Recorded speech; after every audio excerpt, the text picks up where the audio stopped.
Good afternoon, or perhaps morning, wherever you are. As Executive Director of Resilience First, it's my pleasure to welcome you to this webinar organised by Resilience First. For those of you who were unable to view the opening video, Resilience First mission is to help build resilience across business communities, whether those communities be defined by geography or special interest.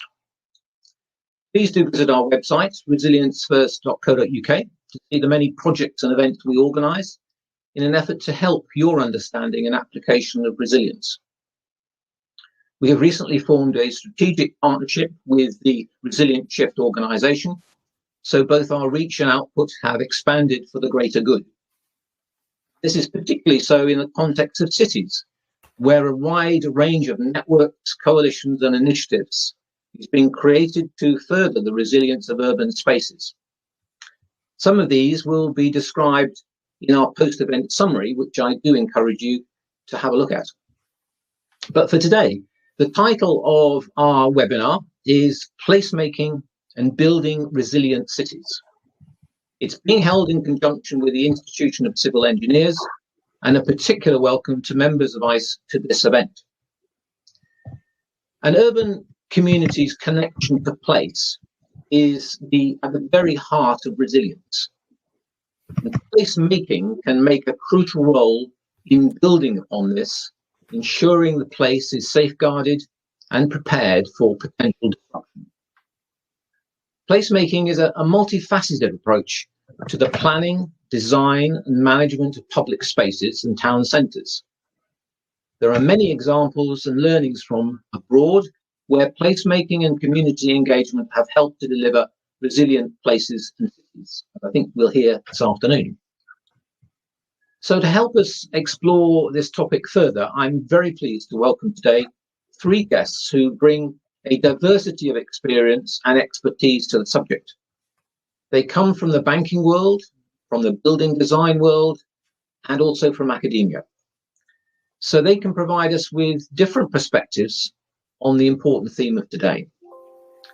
To lead us through the proceedings, I'm delighted that the chairperson of the Institution of Civil Engineers, Rachel Skinner, has kindly agreed to chair this session.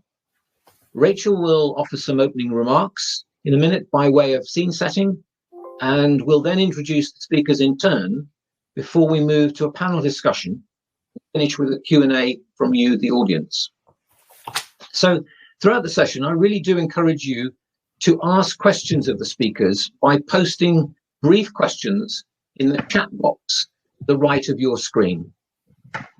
And I'm sure the chair will pick as many of these as she can in the Q&A session, which will happen in about 45 minutes time.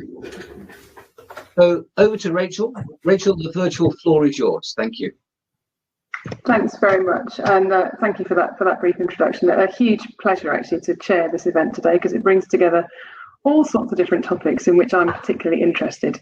So I just want to spend a very short moment just setting the scene before we hand over to our three fabulous panelists today. To get us into the discussion, I guess first of all, just fairly obvious point, I just want to make sure that we're all in the same place when it comes to resilience. Briefly but broadly defined, I guess, as kind of bounce back ability. The last year and COVID in particular has given us a pretty shocking new perspective on our vulnerability, our lack of resilience, of course, to high impact events that had somehow slipped off our collective radar as a genuine risk until we suddenly found ourselves bogged down in the centre of a global pandemic.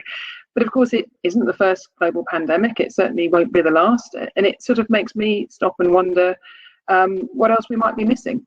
Where else we need to have half or quarter of an eye and our brains focused in terms of making sure that we see things coming and that we understand the potential impact of those different things. So resilience, of course, is a hugely complicated beast. It covers everything from services to physical infrastructure, natural world to the built environment, health to digital, safety to education, transport to water, on and on and on.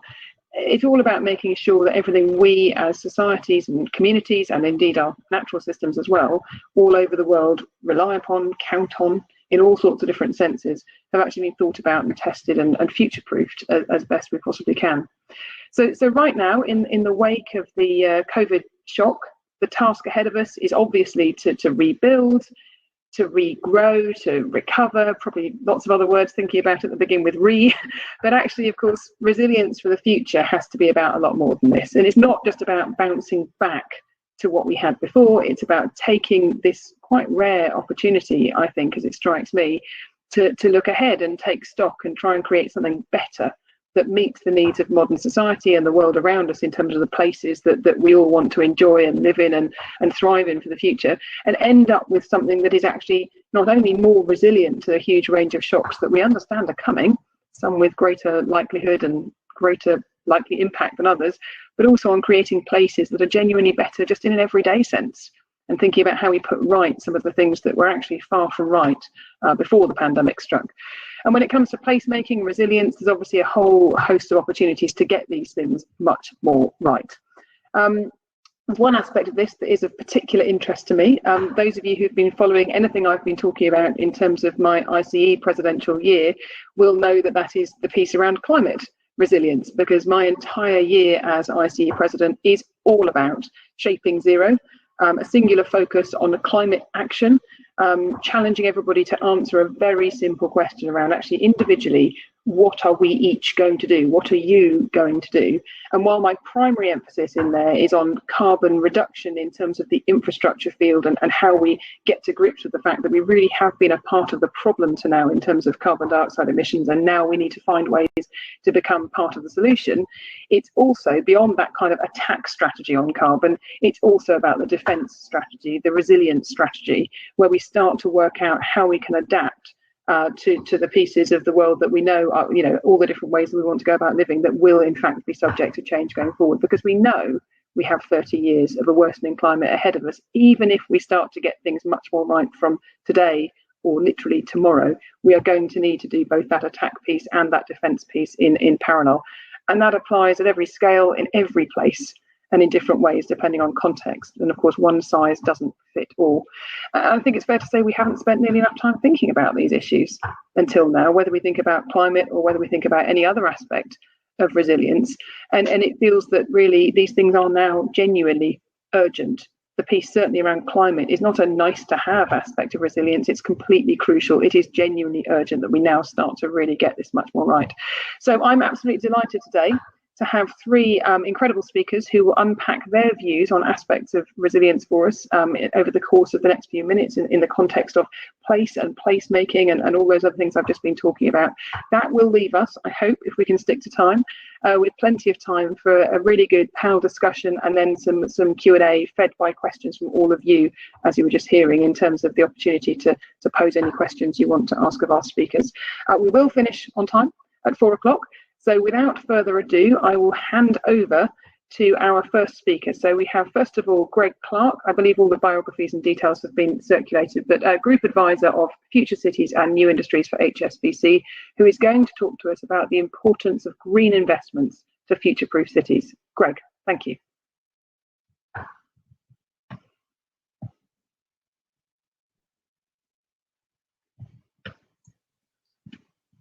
Greg, can you hear us? See the slides? I can't hear Greg. No. Greg, are you there?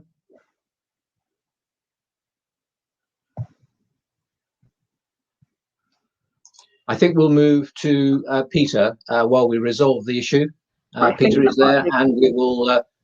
I'll just move the slides on behind the scene, Greg, so that you're ready. Sorry, Peter, so you're ready.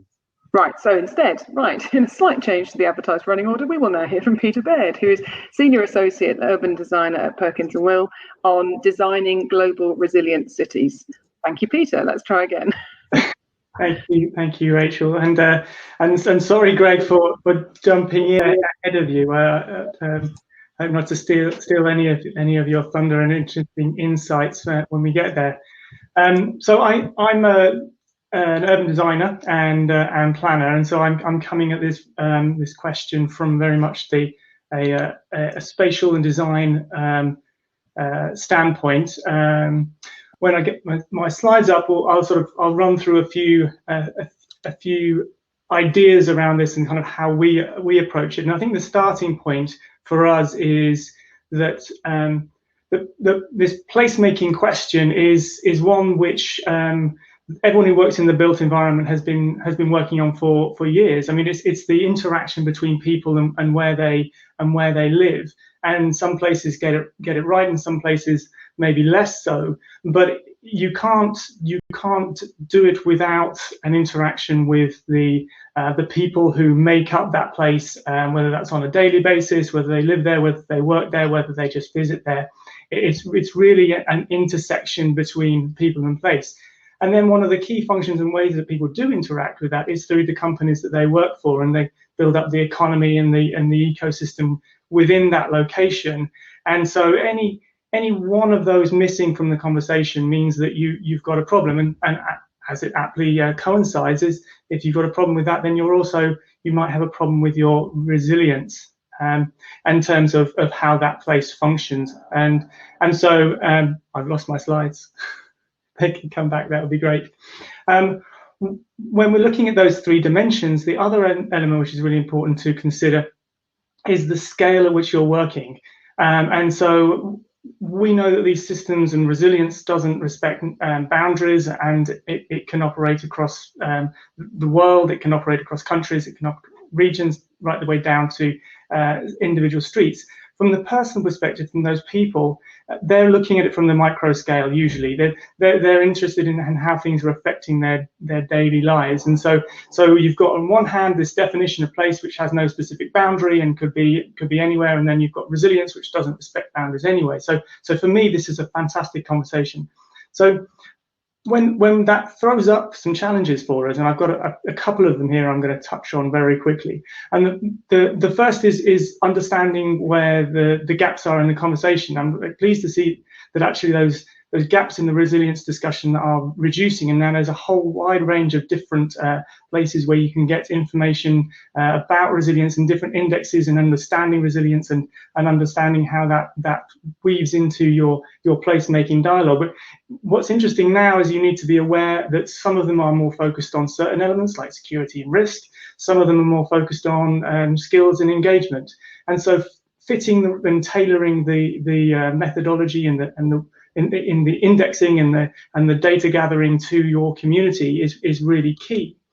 Our Toronto, Vancouver, and San Francisco office have been taking this challenge up for their local communities, and they've been working on this project which is called Living Urban Districts, and that's an extrapolation of resilient design, but also coupled with social health, social equity, equitable design, and that really places the vulnerable communities at the heart of the conversation. But it seeks to do it in a way which gives a step-by-step guide to using data and meaningful lived experiences into a dialogue which ends in a design outcome. That data element which feeds into this is actually something that, going back to our work with the 100 Resilient Cities and Hazelwood a number of years ago, 3 or 4 years ago now, we tried to pull data up and use it for the community to help them understand how their place was functioning as a way of understanding the resilience issues. Now, it's really great to see this moving forward in a astronomical way. If you look at what's happening in Wellington in New Zealand at the moment, where they've created I can hear Peter speaking, but I don't seem to hear anything when I go through the audio test. For the whole city. So now, rather than just this being data presented, members of the community can go into their individual house and look what sea level rise looks like from their front garden, and they're making this available through libraries, and so it's an interface which is out there for everybody, not just people who have internet at home. When you take that micro scale, but you can, okay, great, to understand how it works across a whole area. The work we've been doing with the Cambridge Norwich Tech Corridor raised the question of what happens when you need to think about coordinating placemaking. You don't want individual places competing with each other. The danger is that you would place investment in one location, which would be to the detriment of another location. And so understanding how can complement each other with their placemaking is critical.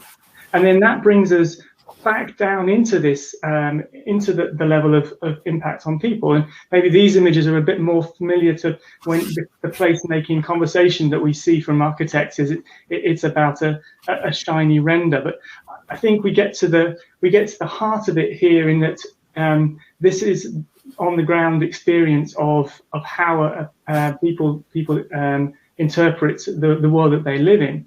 And what's fascinating about looking at these two images side by side is one of them strengthens the role of the green environment, happens to be in Scandinavia by our sister architect SHL, and it strengthens the ability for the natural environment to work. The one on the right hand side is from America, and it's about bringing the community together. Both of them have different aspects, but they're tuned and tailored to the communities that they're serving. And so ultimately, when we get to this scale, it's about the qualities of design which have inherent resilient features to them. So some things that we like to pick on, which is things like artwork, which can have a security benefit or a risk benefit to it, street beautification that can have a stormwater management aspect to it, sunshades that can generate energy, elements of movable lights that can interact with people but also provide safety and security. All of those things coupled together will give you a resilient sense of place, but you can only decide on which one that is when you talk to the community and understand what they're hoping to get out of the place that they live in. And with that, Rachel, I think I'll hand back to the group. Thank you very much. Thank you very much, and brilliantly done in terms of keeping to time as well. So fantastic. Right, Rachel, can I just interrupt and see if we can get Greg on the line so we can decide where to go next? So, Greg, can you hear me? I can hear you. Can you hear me? Yes, we can hear you perfectly well. We've been hearing you for a while. Fantastic. Right. Okay. I will now start Greg's presentation, Rachel, if that's okay with you and Greg. Is that okay? That's fine. If you could start the slides, please. I can't see them yet. No, I will now have to rewind them. Just bear with me while I get back to the start of the slide set that we had. So apologies to the audience for this. We will just move it back. And apologies, Greg, if you could hear us trying to come to you before and we couldn't hear you, but we can now hear you, so it's all good. Right, so hopefully as soon as the slides are up there, and I'm guessing we're all going to see them at the same time, Greg, it will be over to you for 7 minutes on the importance of green investments to future-proof cities. And there we go. Thank you very much. Great. Well, Rachel and colleagues, thank you very much for the invitation to be here today. I'm going to try to set the broadest context for this discussion, and I will keep very much to my 7 minutes if I can. I need the ability to move the slides along, though. I seem to have lost that now that I've got sound. There we go. So I think the key point I want to make here, Rachel, is that the quest for the resilient city is part of our experience of living in this century of cities. If you just look at my population curve in the top left-hand corner, you can see that we are entering the 5th decade of a 100-year period that began in 1980, will end in 2080, when essentially we're doubling the percentage of the world's population that lives in cities. And because the world's population is growing at the same time, we're tripling the number of people from 40% to 80%, from just under 3 billion to just under 9 billion. So the more fundamental point here is whether we can position cities as the most resilient way to sustain human life in terms of a settlement pattern. Now, what will be obvious to everybody in the room is that other things being equal, cities are good for us. There's lots of evidence about this, bottom left-hand corner of my slide, but also that there's, in a sense, a choice between good urbanization and bad urbanization. I suspect everybody knows what I mean by that. We've all seen examples of both. The point I want to make very fundamentally is that resilient cities are cities that benefit from good urbanization and are able to avoid bad urbanization. And in particular, for those of you who like the kind of ecological perspective, this is about using not just technology, but also infrastructure, land use, engineering, many other things to grow the carrying capacity of our cities so that we're able to cope with the population growth that you see in the top left-hand corner without exceeding that carrying capacity, because that is where we begin to step into bad urbanization with all the unintended consequences and externalities that come with it. Now, I happen to think that it's the magic of engineering that enables us to stay within the carrying capacity of our cities and to increase those as we go. Next slide, please.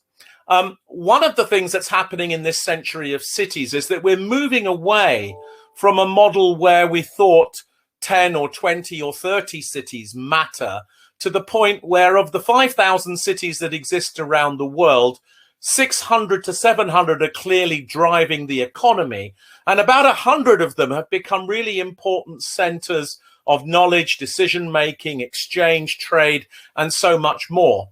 But the point I want to make, showing you that 100 cities here on this picture, is that each of them's operating to a slightly different model of success. And if you like, resilience means slightly different things depending upon what kind of city you're in. If you go to the dead center of my chart and you look at the New Yorks and Parises and Hong Kongs and Londons, the great established global cities, resilience here is a combination of geographical and climatic features. It's to do with nearly all of these cities being prone, of course, to flooding and them being vulnerable to climate change, but it's also resilience to do with affordability. If you look on the right-hand side of my picture, where we've got the big cities of the fast-growing economies, cities becoming global interchanges for the first time, resilience here is primarily about skills, the social participation in the rapidly rising prosperity of the city. Whereas if you look on the left-hand side, the new world cities that are trading in the advanced industries supported by the new generation of technologies, resilience here is much more about being able to maintain a high quality of life and natural environment in order to attract and retain talent. So the point I'm making is that resilience and what resilience means is somehow at least partially context dependent. Next slide, please.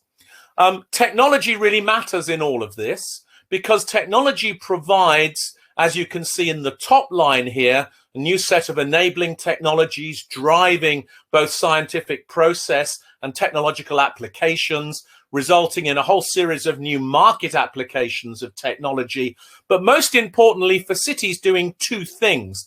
Bottom left-hand corner, improving the efficiency of the city systems, making them more adaptable, more malleable, more integrated, more intelligent.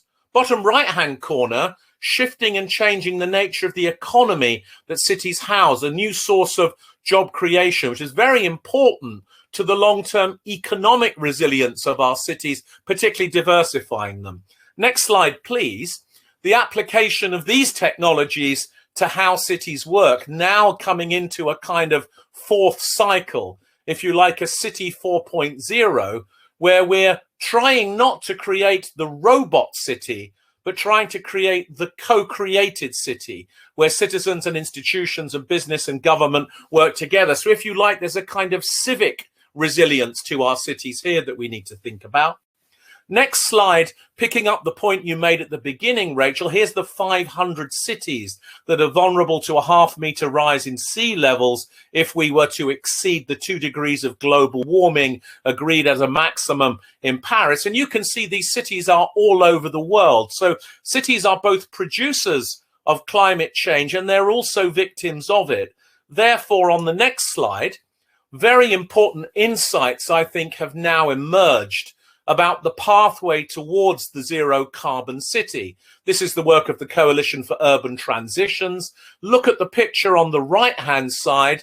Engineers, I think, will love this picture because it shows you how to achieve a zero carbon city. It's a combination of a well-connected city. You can see the transport and mobility elements. It's a compact city with a new kind of livable density, adjacent development, and it's a clean city where we've cleaned the systems out and we bring these things together through materials efficiency, through electrification, and through mixed land uses, as it were, we begin to see how all cities can become more resilient through pursuing the zero carbon story. And on the next slide, I think that the agenda for resilience over the next decade will focus on this decarbonisation story, exactly as you suggested.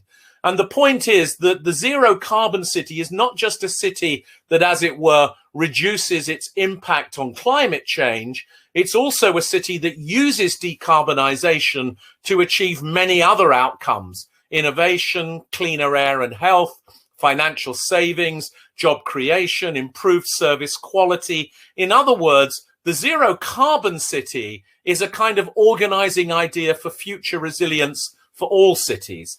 Last slide, please.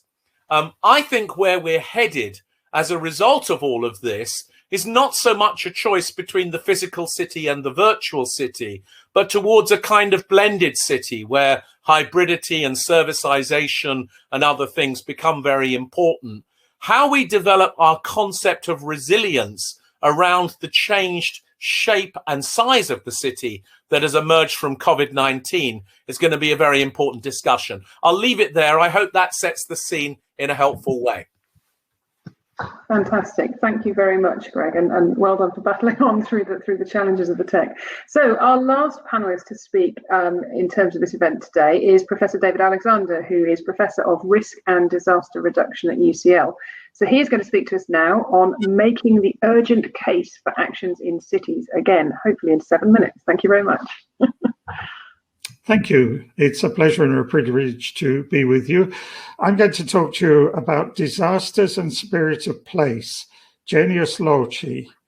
Now, in that slide, you're looking at the sports hall of the school at Natori in Miyagi Prefecture in Japan.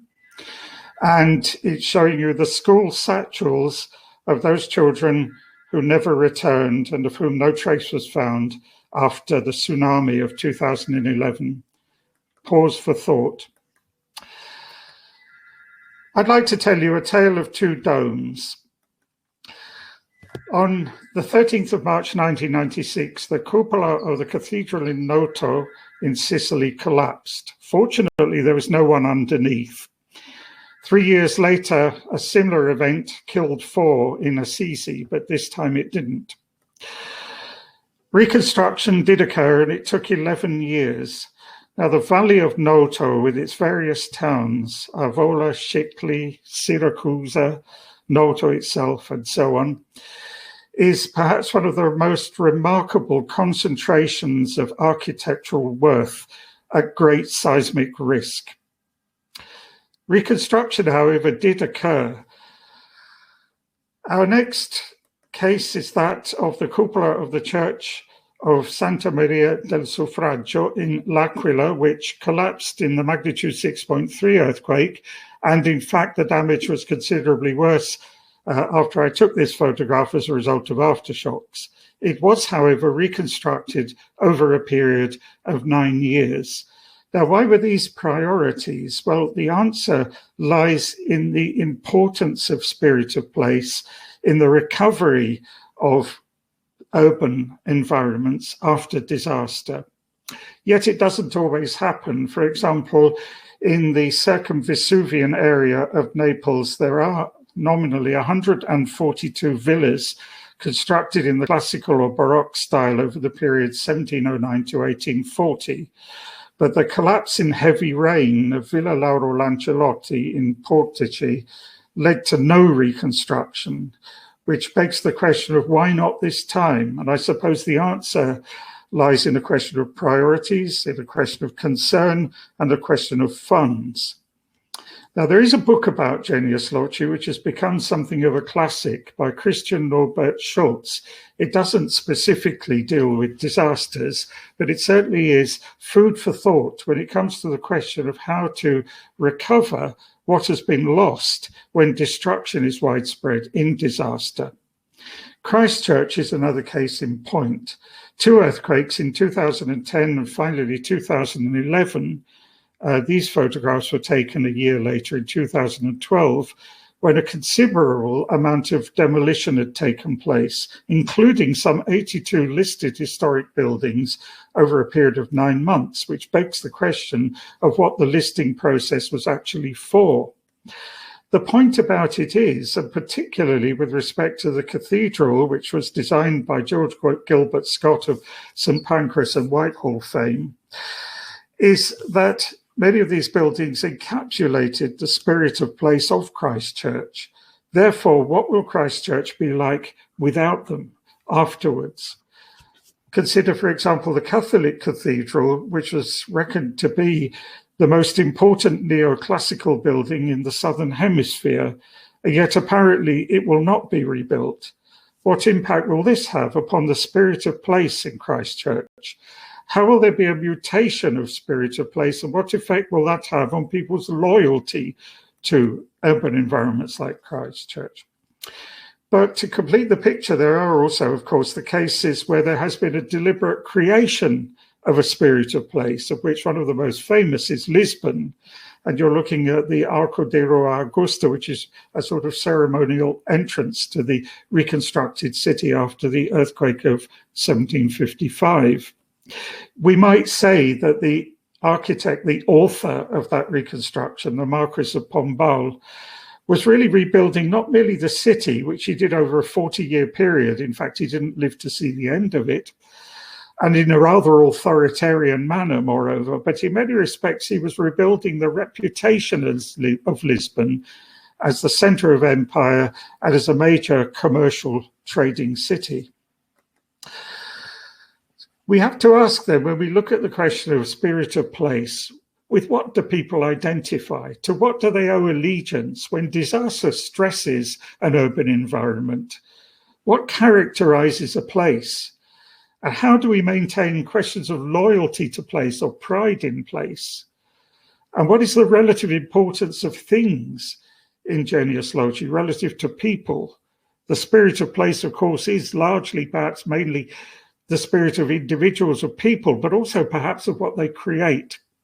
In the background, you see the town, the small town of Miyako in Iwate Prefecture in Japan, as photographed after the reconstruction in 2019. And they put up a wall that makes the whole thing look like a prison, a radical change in the visual appearance of this place. And I would suggest that it not merely destroys the genius loci of Miyako, but also leaves it in a rather invidious position, despite being very much protected against future tsunamis. So to conclude, one thing that is also particular about Japan, not merely radical changes on the coast, but also the fact that about a dozen tsunami museums have grown up in various places. It doesn't look much like a museum, but in point of fact, it actually is a museum established in a former school as a monument to the tsunami. So there is, in fact, in Japan, a very strong desire to preserve the memory of the events of the 11th of March 2011. And that, in many respects, is a contribution to the spirit of place and to keeping alive the history of a place, even when that is a rather negative history. So I would suggest in conclusion that both in physical or visual terms, but also in human terms, in terms of people's social lives and their relationship with each other, that memory and identity are very much part of resilience and very much part of the spirit of urban places. Thank you. Fascinating. Thank you very much, David. So 3 very, very different perspectives there. Hopefully lots of good food for thought in terms of some questions to come. So just before we go on to the open Q&A session, and by the way, just a brief reminder that if you do want to ask questions of any of our panelists, then you do need to put your question into the chat so that we can all actually see what it is. Otherwise, it's going to be rather tricky for me to read minds. I can see we've got a couple of good questions in there already, so I'll keep an eye on that in just a second. Just before we come on to that, though, I just want to ask a question, I guess, of each of our panelists, just to try and open this up slightly more beyond some of those initial thoughts. I guess, Greg, coming to you first, and hoping you're still there through all of this. Greg, obviously there are different actors, there are different finance mechanisms available to us in terms of how we go about creating resilient, sustainable places. That the government can drive the policy mandate, but how do you see the private sector can best drive progress in the right sort of direction? Well, hopefully, Rachel, you can hear me at least, even if we you can't see me. Yes. Yeah. So, of course, there's a massive revolution going on here in the way that private sector financial institutions embrace the idea of resilience. I've spent much of the day today with my colleagues at the bank talking about these things. There's a big alliance, of course, of banks, but much more importantly, and working with those banks, are other financial institutions, sovereign wealth funds, pension funds, insurance companies, and others, where pressure from shareholders and stakeholders on the one hand, coupled with progressive regulation on the other hand from governments, and then, of course, peer pressure amongst financial institutions, is leading to a huge appetite for investment in sustainable infrastructure, in zero carbon real estate and other kinds of urban assets, the massive growth of the green bond market that's now happening, as well as these sustainable development goal linked bonds, as well as ESG linked bonds. I would say over the next decade, you're going to see private, commercial and institutional finance becoming much more involved here. What that means, I think, is that we will see a lot of new blended finance models. We'll see a big growth in the bond market in this space. We'll see many more new kinds of PPP type functions. And I think that, there's an unstoppable momentum in this regard. The competition will come not so much with the project leaders looking for finance, but the competition will come between the financiers who are desperate to place their money with the most resilient projects. And I think you already see that dynamic happening. It's interesting, isn't it? There's certainly a lot of change out there, isn't there? Lots of healthy tension and competition, I guess. Peter, in terms of what lies ahead, I mean, clearly one of the key shifts we're bound to see in terms of our town centres in a general sense is there's going to be a period of change, isn't there, post-COVID, but also post the sort of the retail decline that we were seeing to some degree pre-COVID as well. So do you see there are new important factors that we now need to take into account when we're redesigning and trying to I suppose breathe new life into our urban areas as we come out of the COVID phase? You're on mute, Peter, sorry. Thank you. Classic. Yeah. I mean, absolutely. Then there's going to be some shifting and rebalancing, and so obvious examples of that are Paris looking at a 15-minute city and trying to get multiple uses which are within people's walking distance. But I think probably picking back on New Zealand and Wellington, their example, their experience of the COVID, one of the positive outcomes was that they saw a rebalancing of space within the city centre to artisanal businesses and industries. The shift towards people coming in, making things in the city so they could sell directly to customers, and this kind of reintroduction of more making and manufacturing space, which actually is interesting, sort of to the point of the co-created city is very appropriate. They also saw, because of a shift in commuting habits, a move towards repurposing their streets for festivals and experience-based events during the weekends, and their weekends became busier than their weekday rush hours were. So I think we are, if cities can get their organisation and their management right around those aspects, we'll see lots of potential positive changes. It's fascinating again, isn't it? It does feel like we've got a bit of a moment, haven't we, to pause for breath and think about what we actually could do with the space as opposed to what we've traditionally done with the space, perhaps. There we go. And David, really just interesting to see that sort of the timeline that unfolds through there in terms of what you were talking about and the piece around the spirit of place and identity and so on.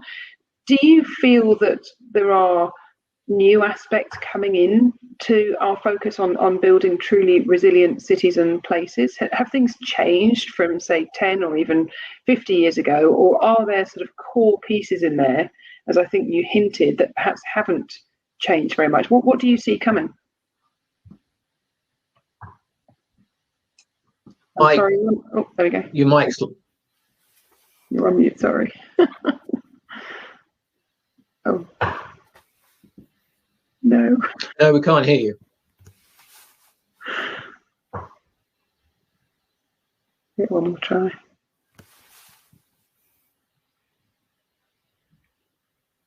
No, we can't hear you. We can lip read if that's any good. Medium of mine, perhaps? No? Is it not working? Okay, right. We might have to come back to you, David, for your thoughts on that, and maybe I'll turn to the other panelists a moment in terms of questions that have come in from some of you who are listening. We've got there's a couple of questions actually along a similar sort of a theme around, I suppose, bad behaviour, should we say, in terms of our communities and people out there. I wonder, Greg, whether you have any thoughts on the question that's come through from Michael McDonough in terms of cities being crowded places, and the fact that because you have a lot of people, potentially, I guess, post-COVID at least, in a similar place at the same time, to what extent are there pieces to do with terrorism prevention and protection needing to be built into this resilience piece for the future? Yes, well, it's a great question, isn't it? And of course, if one accepts that it's in the nature of the urban that we're trying to manage population concentration, because population concentration is the most efficient way to service population and also to service our economy. In other words, we need cities, because if we spread 10 billion people out, it'll be absolutely devastating for the planet. So we need cities from that point of view. Then we have to accept there are externalities associated with having cities. One of those externalities is the environmental risk that we have to get to grips with. We've been talking about that. Another externality, of course, is that you get a difference between the economic performance of the cities, the rural areas and the other areas. We have to get to grips with that. But a third one is clearly this one about security. Large population centers being served by deep, expensive infrastructures, many of which are now becoming digitized, presents both a security risk in the sense of attack from physical attack, but also digital attack in cyber terms. So it's very important as we increasingly move towards connected places, connected cities, whatever language you want to use, that we continuously pay attention to these externalities and these threats. And we have to, of course, develop our standards around that. So I'm actually the chair of the UK government's expert advisory group on this topic. So we spend a lot of time thinking about the regulatory framework around digitization of infrastructure, how that will work, standards that need to be applied, the importance of wise, good management of data. You know, an obvious point, digital twins, a great tool, but a great tool also for the hackers, the spies, and the cyber terrorists. So we have to be intelligent about the way we apply some of these digital technologies to these big infrastructures, and we have to be intelligent and wise about security. If we accept that urbanization is the best way to organize, we also have to make sure that we do it in a way which is resilient. So I really agree with the point. There's a lot more to say about this, and anybody who wants to look at the Cyber UK conference from 2 weeks ago was discussed in great detail there. Oh, thank you very much, and great to see your cameras now on. Fantastic. Yeah. Don't miss the buttons. We'll see if we can keep it there. So I think you've also actually in your answer there, you've also addressed the question that's been asked by Malda Kailondo as well, which is excellent. So thank you very much for that. I wonder, David, whether we have sound. No, we don't. Yes, I see we've taken off the headset. No, I'm afraid it's still not working. Right, I will keep trying to come back to you with that question, but in the meantime, I'll pick up another question in terms of things that have come in from the audience listening. So I want to go next to a question from Peter Heath, and I think this one, Peter, is actually for you in terms of a response, if you don't mind. Do placemaker designers have enough funding for all these extended needs we've been talking about. We're putting an awful lot at the door of designers at the moment, and those who think about, you know, how to go from concept through options into preferred options and actually building something. Is there sufficient funding to really think about all these different aspects, including, you know, stakeholder, community engagement, et cetera, and all those pieces as they relate to resilience? It's an interesting question. I mean, not to be glib about it, but I mean, this is something that we do as part of our jobs, and so, you know, if you need to balance the book somehow, but you should be paid for the work you're doing. But I think if we get down to the actual, like, the kind of heart of it, is there a greater amount of work that needs doing because we're including more engagement with the community and better consultation and better sort of co-production, and I think we actually don't see it that way. I mean, it's just something which adds to the design process, and you get a richer output as a result. If anything, the timelines need to be thought of more carefully, because you can't expect a member of the community to input at the same speed that we would do in a project. If you want to turn around an entire master plan in 2 weeks, you're not going to get the level of engagement that you need to. So rather than a monetary aspect, I would think of it more of as a time and process aspect that we need to think about more carefully to make sure people's voices can be heard. I think I would broadly agree with you. I think it's also, as a person involved in the sort of design and advisory stage of things myself, I think it's very much around what you make important, isn't it, and how you cut your cloth accordingly in terms of the time available and how you choose to spend that, I guess. I hardly dare ask whether we managed to get David's sound on. It doesn't look like it. So I think he's trying to talk to us again now. No, okay. I think we will keep on motoring on. There is a fantastic question, in my view at least, that has been asked. I'm just trying to find it now. From Sarah Schubert. She is asking around inclusivity and making sure that we take into account the needs of, you know, an increasingly, I guess, visibly diverse populations, and recognising the needs of all sorts of different people in an urban context and in a resilience context. How can we make sure that as technology marches on, as we take advantage of all these new things that may be available to us over time, how can we make sure that we do that in a way that is genuinely inclusive? I think, Greg, if we could come to you first, and then maybe also to Peter on that one. Yes, why don't I just say, Rachel, in case David can hear us, that it took me a while to discover the 4 blue buttons at the very top of the screen in the middle, and it's the second one to the right that is the microphone. Hopefully he's found that. Let me make a couple of points about this question, and firstly to say that I think social resilience is a real concept, and anyone who's studied cities in Latin America or India or increasingly in ASEAN knows that social engagement, social participation, overcoming things like violence, particularly gender-based violence, finding ways to build communities that include people of all age groups, people of all backgrounds, that this, as it were, this inclusive approach is about building social resilience. Otherwise, we end up with cities that are highly socially segregated, and of course, some cities that attract all the talent and other cities that lose all the talent. So there's a very big agenda here, and we can't get past that. The second thing, of course, is that as digitization increases how we interact with big city systems, whether it's transportation, whether it's real estate, whether it's government and institutions, or whether it's services like financial services, then of course the risk of a technology divide becomes much, much greater.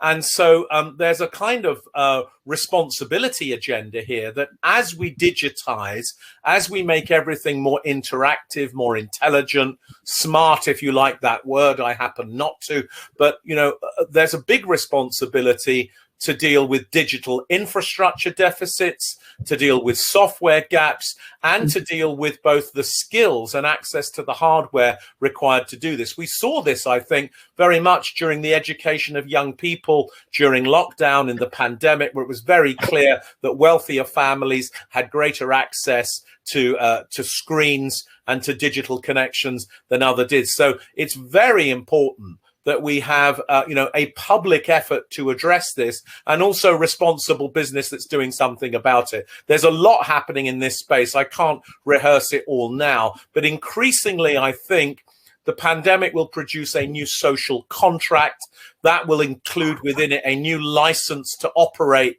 for businesses that are operating in the digital space, making sure that they're providing the wherewithal for participation will be an increasingly important part of that license to operate. Well, thank you, Greg. Anything to add, Peter? Yeah, I mean, actually, Greg's point's spot on there. I think we saw some examples of this working across the Cambridge Norwich Tech Corridor about disparities in access to digital infrastructure when people moved to home working, and creative ways around how that was being resolved with micro Wi-Fi broadcasts from various masts and churches in some locations. So there's interesting solutions there. But probably the one thing kind of to touch on, as I said earlier, that there's lots of different ways of chopping up the conversation about resilience, and lots of different indexes at the moment. And the Resilient Neighbourhood Index, it places a very strong focus on the local champions, and getting a network of people who have got the skills to reach out to all age groups and different communities and different sectors of society, to make sure that you've got a way of connecting in with those groups, be they older and not so tech savvy, or be they without access to computers. So I think there's a need for that side of things as well. Well, absolutely, that's right. I think that's right. No, I think I was certainly picking up the gist of what David was talking about there, and I think thankfully at least he had a chance to make most of his points before the sound was too bad. So there's a really interesting question, perhaps one actually to probably close us out in terms of the event this afternoon, which has been asked by David Bennett.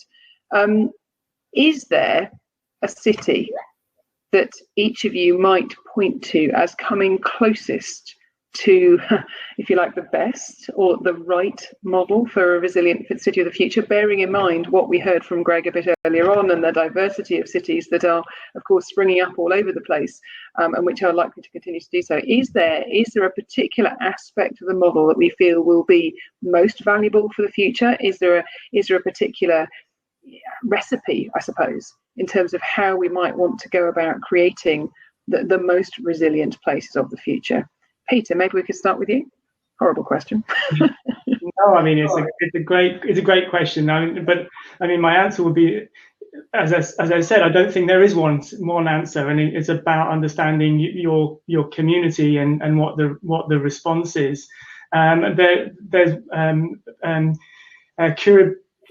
Curitiba in Brazil, trying to get the pronunciation right, which is medium-sized, maybe it's a million people in terms of population, but that started making very sustainable decisions in terms of public transport in the 70s, continued that through in terms of keeping its historic buildings, and now is kind of on par with Copenhagen in terms of its CO2 use.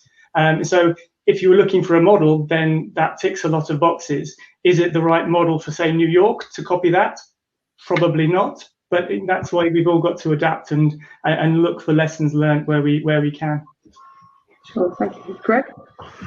Well, let me just say I was really enjoying what David had to say, and the sound quality was terrible, but he's making a very important point about iconography, identity, affiliation, sense of belonging, and how this drives notions of long-term resilience. And it's a shame he didn't get to make the point in the way he really wanted to, because I think he was making a very important and significant point about very long-term resilience.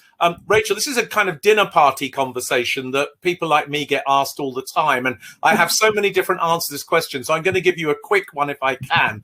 If it's over 25 million people, it's Tokyo, right? That's the city that's figured out that high capacity engineering of infrastructure coupled with high density, high amenity living is resilient. If it's a smaller city, say 5 to 10 million, it's Singapore. That's the city that's really reinvented itself from scratch and figured out how to do flexible 21st century living. If it's a smaller city, say 2 million, it's Vienna. That's the city that's really figured out how to create a resilient housing market, a resilient social system. And if it's a city less than 1 million, I'm going for Medellin, who's figured out how to recover from, violent past and a corruption and all sorts of challenges to create a city where there's huge amounts of social capital. And I think what David was really saying, at least to me, is that there's a relationship between the physical capital and the social capital of a city. And if you get that relationship right, you're creating the context in which resilience can occur. Yes. No, I think I would wholeheartedly agree. This conversation in terms of it is linked back into identity and culture and so on. Is actually, funnily enough, I wrote a dissertation on some of this stuff a long time ago. But there we go. It's fascinating how it all comes back together. So I'm afraid that we are out of time in terms of the event for today, and it's a real shame, isn't it, that from David's point of view, I think we're going to have to close without him. But actually, thank you, Greg, for reinforcing the point that we know he was trying to make there.